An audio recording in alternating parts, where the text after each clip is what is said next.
السلام عليكم ورحمة الله تعالى وبركاته. في هذا الفيديو سنرد على من يدعي أن هذه الصورة قد تم التقاطها في تونس. يعني التوانسة هم الذين يدافعون بشدة عن هذه الصورة على أنها أخذت في تونس. الماركة بطبيعة الحال ما قالوش باللي راهي مروكية، أو كان بعض المنشورات وين يقولوا باللي راهي مروكية، ولكن ليست بقوة. هم فقط يعرفون بأنهم لا يستطيعون سرقة هذه الصورة، لأن الاسم الموجود على الصورة تاع أولاد نيل لا علاقة له بالمروك.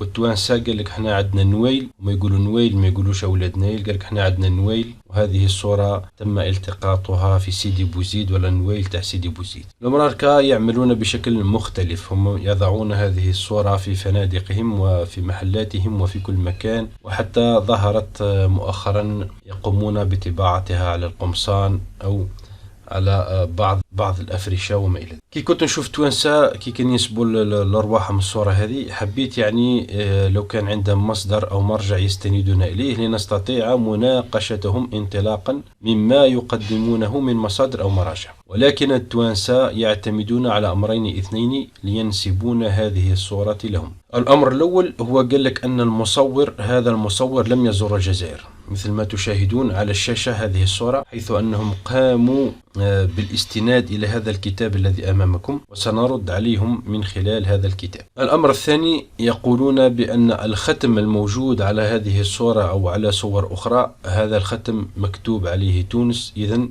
الصورة التقطت في تونس.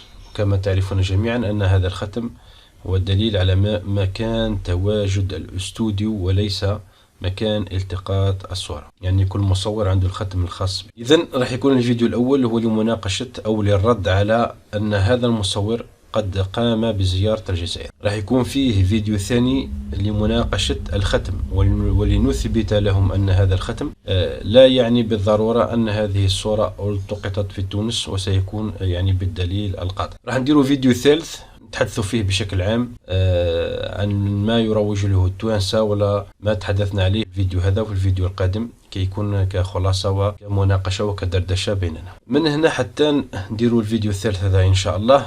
لو كان التوانسة مثلا يحاولوا ولا يأتوننا بمواضيع أخرى ولا يحاولوا يناقشونا بمصادر أخرى، سنقوم بمناقشتهم أيضا، وستكون فيه فيديوهات أخرى لمناقشة ما سيتم طرحه من طرف توانسة إذا كان هناك عندهم دليل وأشك في ذلك. فيما يخص الكتاب هذا اللي تشوفوا فيه قدامكم، هذه الصورة التي على الشاشة هي مأخوذة من ظهر هذا الكتاب، وكما راكم تشوفوا في الفقرة هذه وين يقول باللي زعما راهم دايرين مسطرين عليها بالأحمر تونس.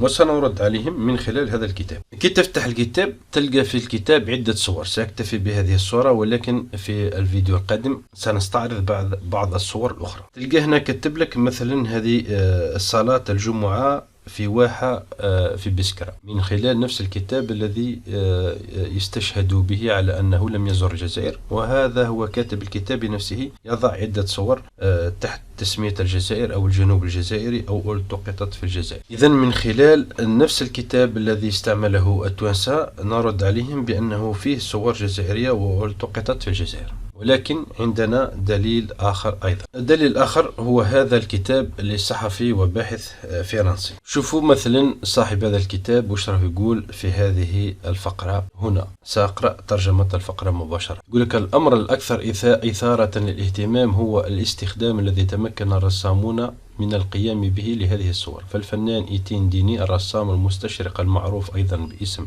نصر الدين، والذي اعتنق الإسلام، عرف كيف يقدر سعة أفق معاصرين يحكي على لينارت وهو المصور الذي التقط هذه الصور. كان لينارت يتردد على بسكرة في منزل الفنان الذي كان مشهورا آنذاك، وبفضل توصية هذا الأخير تم قبوله لأول مرة من قبل أصحاب القوافل المغادرين إلى الجنوب الكبير. في الفيديو القادم سنستعرض بعض الصور من الكتاب الآخر للجنوب الكبير الجزائري التي التقطها هذا المصور. وهكذا تحولت عدة صور فوتوغرافية للينارت فيما بعد إلى لوحات لديني، أي لناصر الدين ديني. يعني هذا المصور لينارت قام بالتقاط عدة صور، يعني في الجزائر لم يلتقط صورة هذه الفتاة المشهورة فقط، ولكن التقط عدة صور أخرى. وهنا راه يقولنا كاتب هذا الكتاب أن نصر الدين الديني استعمل بعض الصور التي التقطها لينارت في الجزائر ليرسم منها لوحاته المعروفة والمشهورة. يعطينا مثل هذه الحورية أو تلك الواحة، وكذلك لوحة امرأة مع شيخ وسيجارة، صفحة 25 من هذا الكتاب التي سنستعرضها بعد قليل، والتي أصبحت شخصياتها بعد تسجيدها بدقة على القماش في اللوحة. أصبحت اللوحة اسمها عبدال نور العين، عبدال ونور العين، التي نراها في هذه الرسمة في الأعلى. الآن كان نروح للصفحة 25. هذه هي الصورة التي يقول عليها الكاتب التي تحولت فيما بعد إلى لوحة عبدال ونور العين، وهي الصورة مع الفتاة مع السيجارة. ونجد هذه الصورة بشكل مختلف، أو صورة لهذين الشخصين بشكل مختلف في الكتاب الذي استعرضناه في البداية، وهي هذه الصورة كما نشوف هنا الختم في الأسفل ليستشهدوا به توانسة. هذه الصورة هي اللي فيما بعد تحولت الرسمة نتاعها اللي رسمها نصر الدين الديني، اللي تحولت إلى هذه الرسمة تحت تسمية عبدال ونور العين. هذه هي الرسمة اللي رسمها نصر الدين الديني. هنا وكان نجيو دروك نلاحظوا دروك هنايا على حسب واش قالنا الكاتب هذا، أن هذه الصورة هي التقطت في الجزائر من طرف لينارت بتوصية من نصر الدين الديني. الآن كان نجيو نقارنوا بين لباس هذه المرأة هنا وبين لباس الفتاة المشهورة التي يريد التوانسة أن ينسبونها إليهم. مثلا هنا كان نجيو نشوفوا طريقة عمل الشاشية. شوفوا نفس طريقة عمل الشاشية في الأعلى وفي الأسفل، نفس طريقة نتاع اللويز التي في الفتاة على اليسار، نفس اللويز الذي يستعملونه. وكان نجيو نراعيو للأقراط، نفس الأقراط الموجودين هنا في الصورة هذه هما نفسهم الموجودين في الصورة هذه للفتاة التي على اليسار. وكان نجيو نراعيو للأساور. شوف السوار هذا مثلا هنا، وشوفوا السوار اللي لبسته هذه الفتاة التي اشتهرت بصورتها. شوفوا هنا السوار مع النتوءات، نفس السوار اللي شفناه من قبيل زعما. شوفوا الشاشية، طريقة عمل الشاشية، اللويز، الأقراط واللباس. شوفوا هنا في الصورة أيضا نفس اللباس.